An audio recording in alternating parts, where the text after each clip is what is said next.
I mean, sure, you've got to be aware of the control grid that's been put in place, or the legislation that's being enacted to control you, but you've got to see it all as opportunity. And the more negative they make it, the more you've got to connect with your community, because that's how you negate all of this legislation. That's how you make this legislation non-existent, by having a strong community. Because when the individual stands up and says jump, the government squashes them. But when the community stands up and says jump, the government has no choice other than to comply. And that's how we change the world, folks. That's how we eliminate all the problems. That's how we eliminate the problem of coal seam gas mining. We eliminate the problem of the whaling. We eliminate all the wars. We eliminate all the poverty, the starvation. All of this stuff goes away if the community unites and looks at the government and says jump. That's really all it would take, folks, and that's why I've always said that people addressing all the individual problems are simply addressing a symptom. They're looking for a band-aid to cover up an ugly spot, but they're not addressing the actual root cause of the problem. They're just hacking at one of the branches. They need to go for the root of the tree. The root of the tree is the system itself, and the reason the system functions, the reason the system continues to take our energy the way it does, is because we live in divided communities. That's it. It's so simple. And so that's how to fix the problem. You see, everything about this system and this society is designed to divide people. Even all the trendiness they set up for the kids. Now, you're a goth, you're a this, you're a that. You know, the makeup that you wear and the colour of your clothes, the street gangs, the whatever. It's all about divide and conquer. And that's why we are taught that we want to belong to one of these gangs or one of these clubs or one of these cliques, and to see everybody else outside our manner of group think as being lesser people. And as I said earlier, folks, what is needed for us is to just be people and to see each person within reality as having a valid perspective of reality. You see, what it comes down to, folks, is that the real source of the evil that controls this world comes from within each of us. It comes from the overall lack of empathy that is perpetuated within the psychopathic structure of our society. But ultimately it comes from our willingness to comply with this psychopathic society. And we do that because, as I said earlier, the nature of the society itself affects the human mind similar to a pathogen. And the only way you can free your mind of this pathogen is to be aware that it's there. To be aware that there is legislation and rules in place within the system in which you operate that is causing you to behave in a psychopathic and sociopathic nature. It is causing you to behave in a manner that puts empathy at the absolute bottom of your priorities. And it comes in the realization that this system is in fact fictional. It's just rules on pieces of paper. It's not who you are. And the whole psychopathic nature of the system that society functions within, this is not who people are. This is not who we are as a species. And the only thing that's going to change it is when we change our mindset and change our perspective. There's no good waiting for white hats to come and save you. There's no good waiting for ETs to come and save you. There's no good waiting for the bankers to be arrested or whatever fantasy is being presented to you as a way to fix reality, because the only way to change reality and to fix the situation humanity now finds itself in is to change your perspective personally. It's a personal thing, folks. Everybody needs to do this. They need to change their perspective of reality and start applying the correct energy to their surroundings. Start living their lives in empathy. Put empathy back on the top of the list of social priorities rather than at the bottom where it currently resides. And also, folks, when you realize that it does reside there at the very bottom of the list, then you see why there's no need to blame the so-called perpetrators of these problems. There's no reason to hate or blame the police or the politicians for what they do, because you've got to understand that You only get to these positions in society if you have reacted extremely favourably to a left-brain education. And within that left-brain understanding of reality, there is no real empathy. Because it isn't about that in a left-brain world. It's about the system. It's about the mechanism. It's about the structure. It's about the economy. It's about all the stuff that really isn't real. And so it becomes very difficult to place any real blame on these people for doing what they do, because they are simply doing what they were trained to do. And it's just an energetic thing, folks.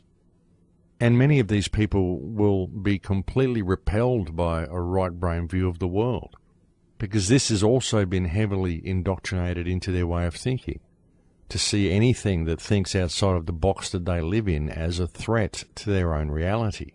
And that's the way many people see this type of information.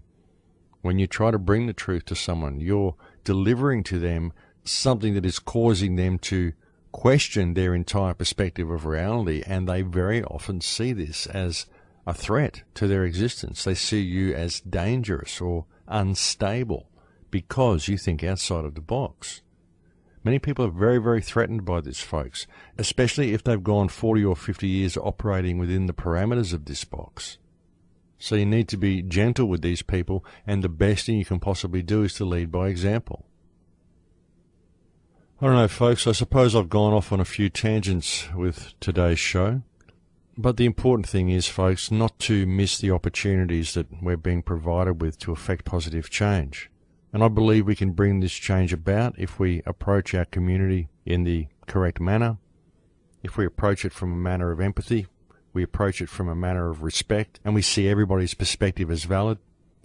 I think that people need to know that their perspective is valid. I think that a lot of this society is structured in such a way that it takes people's validity away from them, and so they very much crave to have their voice heard and to be noticed and to have their perspective acknowledged as valid.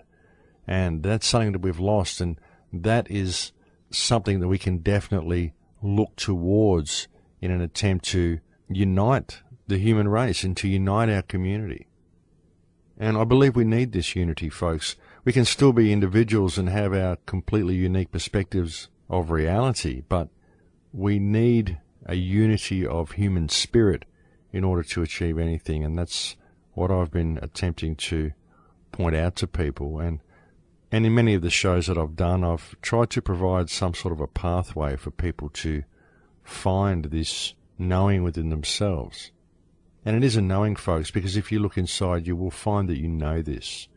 You actually know it deeply within yourself. And when I talk about knowing, I'm not talking about something that you know because you learnt it, you read it from a book. I'm talking about that internal knowing, that real knowledge that you have in there, that connection that you have to source, because it is in there, folks. We all have this within ourselves, if you would just notice that it's there.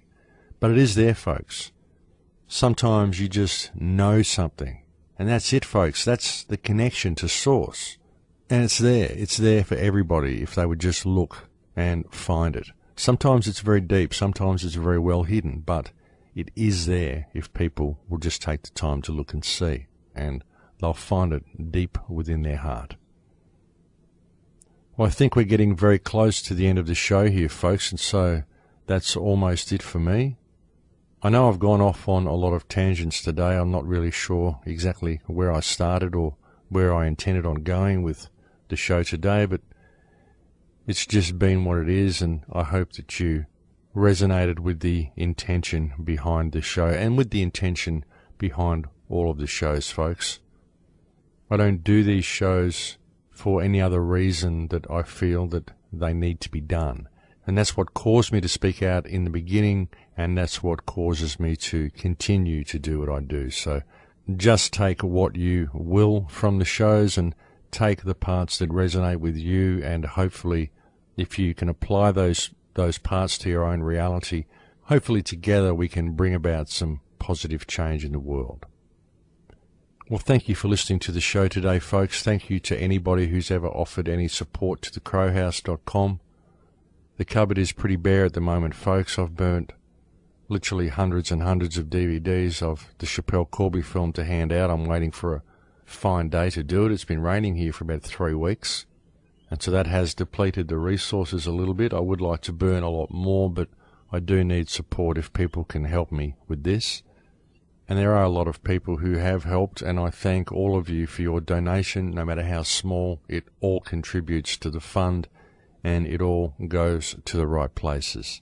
So again, thank you for any support you have ever shown me in the past.